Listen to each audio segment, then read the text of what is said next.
તો વિરામ બાદ સ્વાગત છે આપનું। સીધા ચીશુ બાલી કે જે વડાપ્રધાન સંબોધન કરી રહ્યા છે। भारत की इंडस्ट्री आज इन सारी बातों ने दुनिया में अपनी एक पहचान बनाई है। आज विश्व की अनगिनत कंपनियां ऐसी हैं, कई बड़ी कंपनियां ऐसी हैं जिसके सीईओ भारतीय मूल के हैं। आज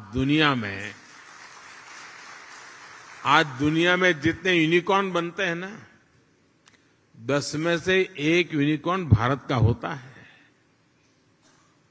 आज भारत दुनिया की फास्टेस्ट ग्रोइंग लार्ज इकोनॉमी है। आज भारत डिजिटल लेन देन में दुनिया में नंबर 1 है। आज भारत ग्लोबल फिनटेक के मामले में दुनिया में नंबर 1 है।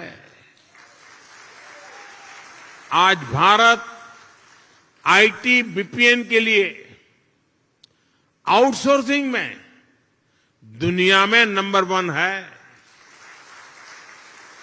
आज भारत स्मार्टफोन डेटा कंजम्पशन में दुनिया में नंबर 1 है। आज भारत कितनी ही दवाइयों की सप्लाई में, अनेकों वैक्सीन की मैन्युफैक्चरिंग में दुनिया में नंबर 1 है। साथियों, 2014 के पहले और 2014 के बाद के भारत में बहुत बड़ा फर्क जो है,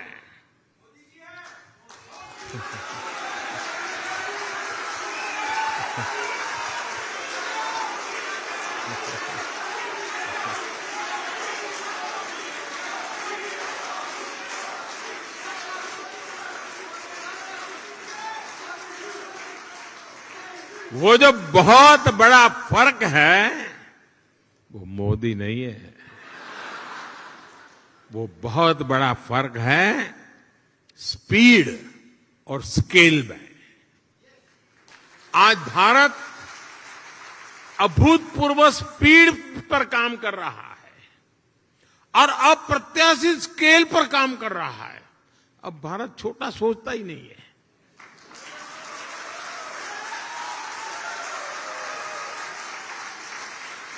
स्टैच्यू बनाएगा तो दुनिया में सबसे बड़ा, स्टेडियम बनाएगा तो दुनिया में सबसे बड़ा। 2014 के बाद से भारत ने 320 मिलियन से अधिक बैंक अकाउंट खोले हैं, बैंक में खाते खोले हैं।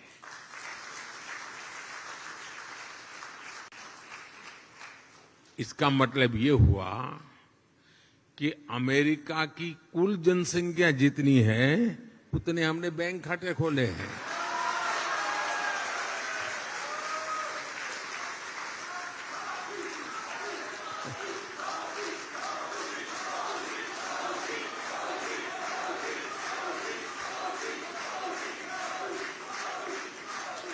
दो 2014 के बाद से भारत ने करीब 3 करोड़ गरीब नागरिकों के लिए मुफ्त घर बनाए हैं। घर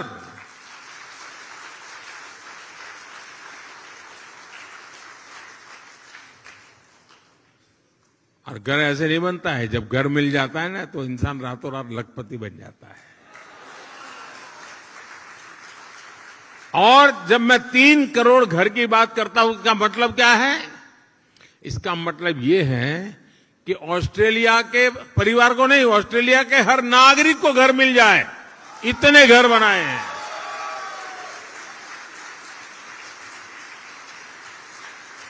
पिछले 7-8 साल में भारत ने 55,000 किलोमीटर 55,000 किलोमीटर नेशनल हाईवे बनाए हैं। यानी स्केल बता रहा हूं मैं, पूरी धरती के लगभग 1.5 चक्कर लगाने के बराबर है।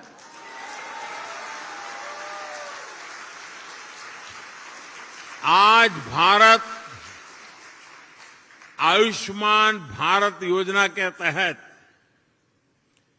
जितने लोगों को 5 लाख रुपए तक के मुफ्त इलाज की सुविधा दे रहा है, 5 लाख रुपए तक अगर उसका मेडिकल बिल 1 साल का बनता है तो जिम्मा सरकार उठाती है। इसका बेनिफिट कितना लोगों को मिलता है? 5 लाख रुपए तक की मेडिकल सुविधा जो मिलती है वो पूरे यूरोपियन यूनियन की कुल आबादी से ज्यादा लोगों को मिलती है।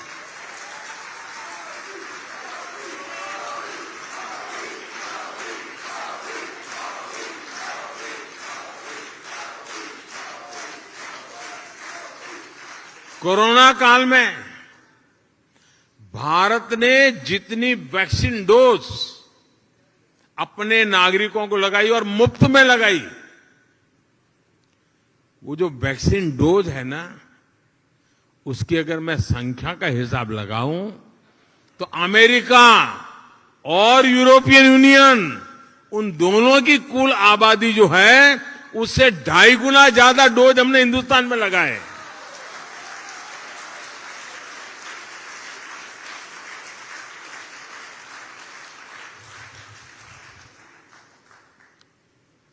ये जब सुनते हैं तो आपका सीना चौड़ा होता है कि नहीं होता है? आपको गर्व होता है कि नहीं होता है? आपका माथा ऊंचा होता है कि नहीं होता है? और इसलिए मैं कहता हूं कि भारत बदला है। साथियों, आज का भारत अपनी विरासत पर गर्व करते हुए, अपनी विरासत को समृद्ध करते हुए, जड़ों से जुड़े रह करके आसमान छूने के लक्ष्य के साथ विकसित भारत बनाने के लक्ष्य को लेकर के अब निकल पड़ा है।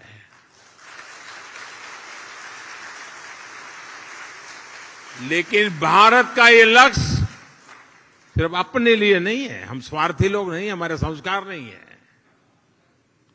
21वीं सदी में आज विश्व की भारत से अपेक्षाएं हैं, जो आशाएं हैं, भारत उसे अपनी एक जिम्मेवारी समझता है, एक दायित्व के रूप में देखता है, और हम दुनिया की भलाई के लिए अपने आप को आगे बढ़ाने के लिए मक्कम है, संकल्पबद्ध है।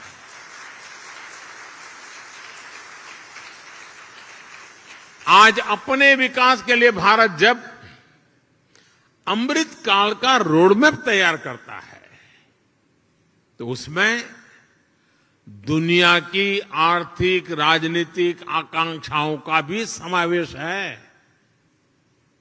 आज जब भारत आत्मनिर्भर भारत का विजन सामने रखता है तो उसमें ग्लोबल गुड की भावना भी समाहित है। रिन्यूएबल एनर्जी के क्षेत्र में भारत ने वन सन, वन वर्ल्ड, वन ग्रिड का मंत्र दिया है।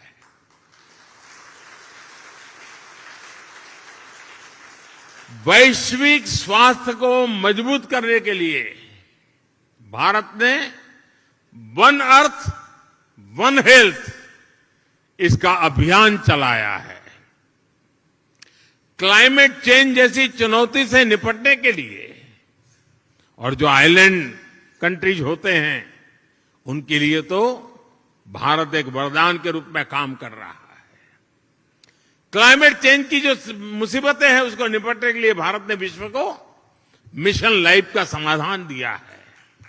मिशन लाइफ यानी lifestyle for environment. Mission life यानी पृथ्वी के प्रत्येक नागरिक द्वारा ऐसी लाइफस्टाइल को आत्मसात करना जो पर्यावरण के अनुकूल हो, जो क्लाइमेट चेंज की चुनौती से हर पल निपटती हो।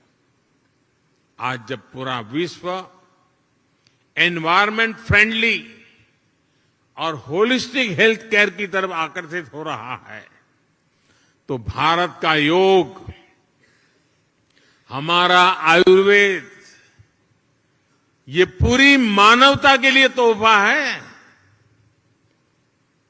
और साथियों, जब आयुर्वेद की बात आई है तो मुझे भारत इंडोनेशिया के एक और जुड़ाव का ध्यान आ रहा है।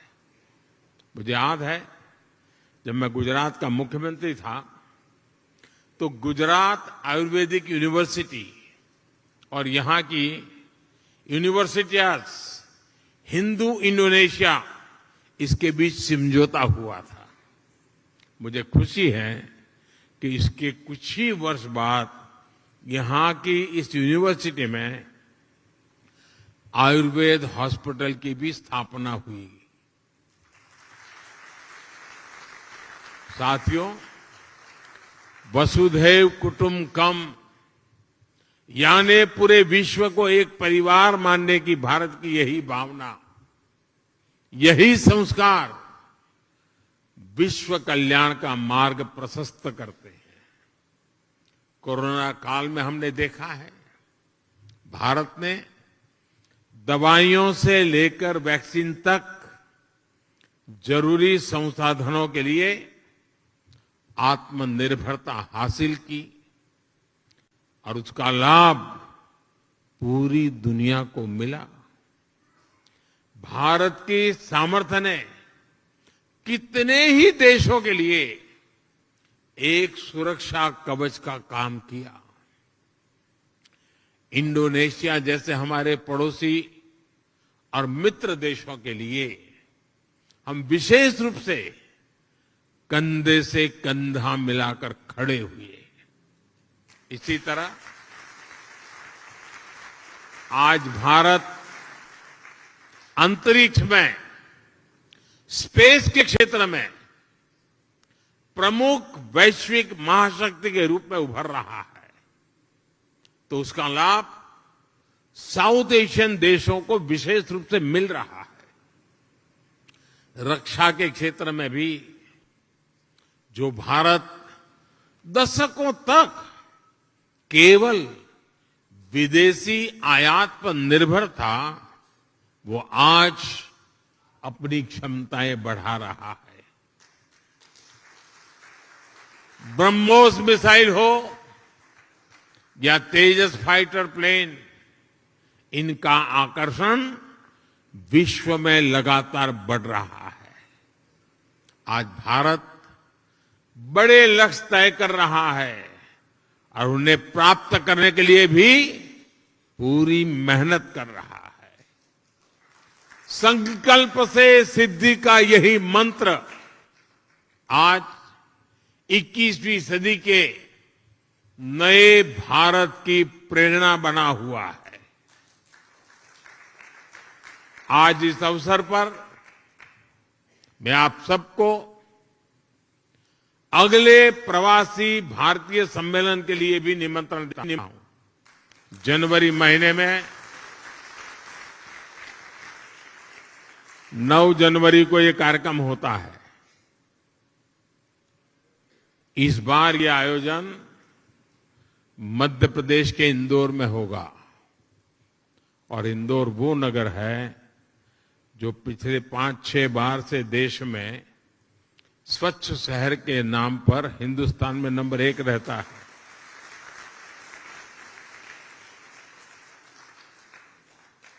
और इसलिए आप इंदौर के प्रवासी भारतीय कार्यक्रम में जरूर जुड़िए। अपने निजी काम से लिए आ रहे हैं तो भी तारीख उसके साथ एडजस्ट कीजिए। और जब आप इंदौर आएंगे तो उसके 1-2 दिन के बाद ही अहमदाबाद में काइट फेस्टिवल होता है। इंडोनेशिया वाले काइट फेस्टिवल में न जाए ऐसा हो सकता है क्या? और जब आप आए अकेले मत आना, सिर्फ अपने परिवार को ही लेकर के आकर के रुक मत जाना, कुछ इंडोनेशियन परिवारों को भी साथ ले आइए।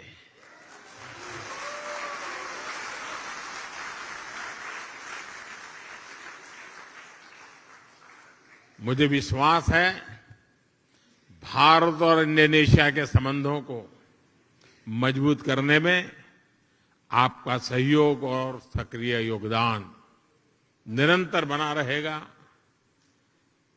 आप सब पूरी मेहनत से आपकी इस कर्मभूमि के कल्याण के लिए, आपकी इस कर्मभूमि में जितना ज्यादा योगदान दे सके देते ही रहेंगे। ये भारत के संस्कार है और देने भी चाहिए, ये हमारा दायित्व बनता है। और मैं देख रहा हूं हमारे बोहरा समाज के बहुत साथी यहां आए हैं और ये मेरा सौभाग्य रहा है कि सैयदना साहब के साथ मेरा बड़ा निकट संबंध रहा है।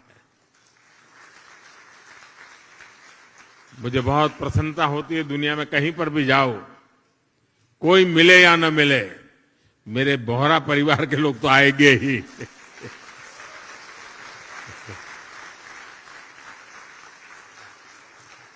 साथियों, आप इतनी बड़ी तादाद में यहां आए, समय निकाल करके आए और उमंग और उत्साह से भरे हुए हैं। और मैं देख रहा हूं कि उड़ीसा में बाली यात्रा में जितना उमंग है उतना ही उमंग यहां नजर आ रहा है मुझे।